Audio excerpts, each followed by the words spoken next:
দর্শক, সুপ্রাস্পাইনাস টেন্ডিনাইটিস খুব কমন একটা স্পোর্টস ইনজুরি বা হচ্ছে ওভার ইউজের জন্য হয়।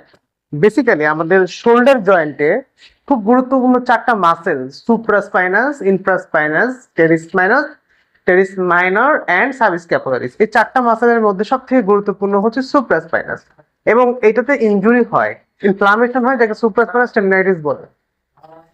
সো এই ক্ষেত্রে আমাদের ফিজিওথেরাপি কাজ কি করে? এই সুপ্রার জন্য ও গিয়ে অ্যাবডাকশন করতে পারে না, হাত উঠাতে কষ্ট হয়, হাত মুভমেন্ট করতে পারে না। প্রথম 90 ডিগ্রি হচ্ছে খুব গুরুত্বপূর্ণ সুপ্রার জন্য। যে ধরনের রোগী 90 ডিগ্রি পর্যন্ত উঠাতে পারে না, তাদের অন্যতম প্রধান কাজ হইতেছে বা অন্যতম প্রধান সমস্যা হয় এই সুপ্রা ইনজুরি হয়। এই ভদ্রলোকের তাই হয়েছে। গতকাল থেকে রোগীটা আমাদের এখানে আসছে, আমরা তার আইডেন্টিফিকেশন করি, তার সুপ্রায় মানে খাত থেকে পড়ে যায় আর কি সমস্যাটা হয়। আমি গতদিন আসছিলাম, কালকে একটু কমছে, আজকে আমি আরো বেশি ইমপ্রুভ আর কি ফিল করতেছি। আচ্ছা, আপনার কোনো ওষুধ দিচ্ছে এটার জন্য? না, এটা জন্য আপনি কি এই 2 সেশনে কি একটু উন্নতি বুঝতে পারতেছেন? হ্যাঁ, অবশ্যই উন্নতি।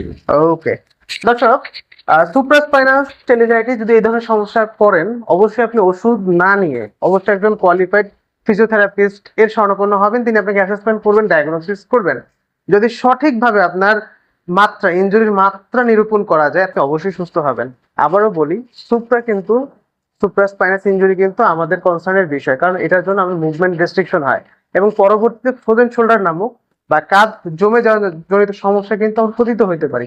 একটা ভুল ডায়াগনোসিস হয়, সুপ্রার সাথে আমরা ফ্রোজেন শোল্ডার মিলাই ফেলি। অনেকে বলে আমার এটা উঠাতে পারতেছি না, পিছিয়ে নিতে পারতেছি না, ফ্রোজেন শোল্ডার হয়েছে। তা না, আগে দরকার proper diagnosis. So proper diagnosis করলে আপনারা এই ধরনের সমস্যা থেকে মুক্ত হতে পারেন, কারণ ঘুমাইতে অনেকের কষ্ট হয় এই ব্যথার জন্য। তো ভালো একটা লাইফ লিড করতে গেলে ফিজিওথেরাপি চিকিৎসার কোনো বিকল্প নাই, বিশেষ করে শোল্ডার জয়েন্ট জনিত সমস্যায়। ধন্যবাদ।